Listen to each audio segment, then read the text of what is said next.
रीवा के लिए एक बड़ी प्रशासनिक खबर। जिले को मिल गई है नई जिला पंचायत सीईओ।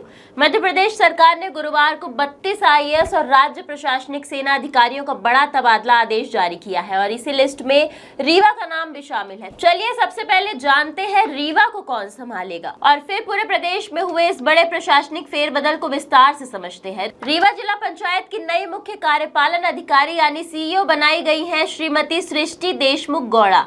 सृष्टि देशमुख गौड़ा 2019 बैच की अधिकारी हैं और अब तक वे जिला खंडवा में अपर कलेक्टर के पद पर पदस्थ थी। अब उन्हें रीवा जिला पंचायत की कमान सौंपी गई है। यह पदस्थापना अस्थायी रूप से अगले आदेश तक के लिए की गई है, यानी यह व्यवस्था तब तक लागू रहेगी जब तक सरकार कोई नया आदेश जारी नहीं करती।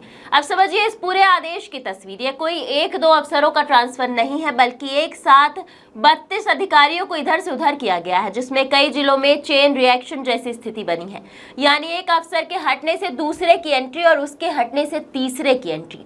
चलिए बड़े और दिलचस्प बदलावों पर एक नजर डालते हैं। सबसे दिलचस्प उदाहरण है सिंगरौली, सागर, ग्वालियर और धार का। जगदीश कुमार गोमे जो अब तक सिंगरौली जिला पंचायत के सीईओ थे, अब सागर जिला पंचायत के सीईओ बनाए गए हैं। उनकी जगह सिंगरौली में आएंगे संघ प्रिय जो अभी तक ग्वालियर नगर पालिका निगम के आयुक्त थे और अब ग्वालियर नगर निगम की कमान मिलेगी।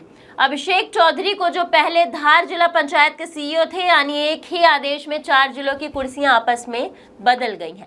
डॉक्टर नागार्जुन बी गौड़ा जो खंडवा जिला पंचायत के सीईओ थे, अब बनाए गए हैं सतना नगर पालिका निगम के आयुक्त और उन्हें स्मार्ट सिटी सतना का अतिरिक्त प्रभार भी सौंपा गया है। वहीं खंडवा की जिला पंचायत की कमान अब ऐश्वर्या वर्मा के हाथ में होगी जो अब तक डिंडौरा में एसडीएम थी। इस आदेश में कई महिला अधिकारियों को भी महत्वपूर्ण पद मिले हैं। संजना जैन को मैहर से हटाकर उप सचिव जल संसाधन विभाग बनाया गया है। ज्योतिष शर्मा और अंजलि जोसेफ जोनाथन को भी मंत्रालय स्तर पर उप सचिव बनाया गया है। वहीं सौम्या आनंद को श्योपुर से हटाकर सीधी जिला पंचायत का सीईओ बनाया गया है और कागज जावला को बड़वानी से राज्य शिक्षा केंद्र भोपाल में अपर मिशन संचालक की जिम्मेदारी मिली है। सिर्फ आईएएस अधिकारी ही नहीं बल्कि 2022 और 2024 बैच के कई एसडीएम स्तर के अधिकारियों को भी पदस्थापना बदली गई है। जैसे आशीष कुमार को झाबुआ से सागर के बीना, अनिकेत शांडिल्य को सतना से बालाघाट के बैहर और नव किरण कौर को धार से ग्वालियर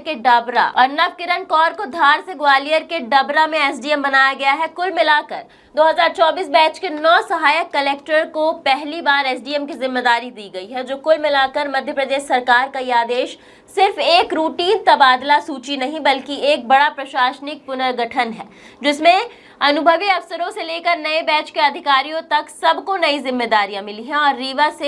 और रीवा के लिए सबसे बड़ी बात, जिले को मिली है एक नई अनुभवी जिला पंचायत सीईओ सृष्टि देशमुख गौड़ा, जिनसे अब जिले के विकास कार्यों की रफ्तार को लेकर उम्मीदें बढ़ गई हैं। आपको यह प्रशासनिक फेरबदल कैसा लगा कमेंट में जरूर बताइएगा। ऐसी जरूरी सरकारी खबरों के लिए चैनल को सब्सक्राइब करना बिल्कुल ना भूलें। मैं आपके साथ सोनाली बघेल और आप देख रहे थे विंध्या टाइम्स।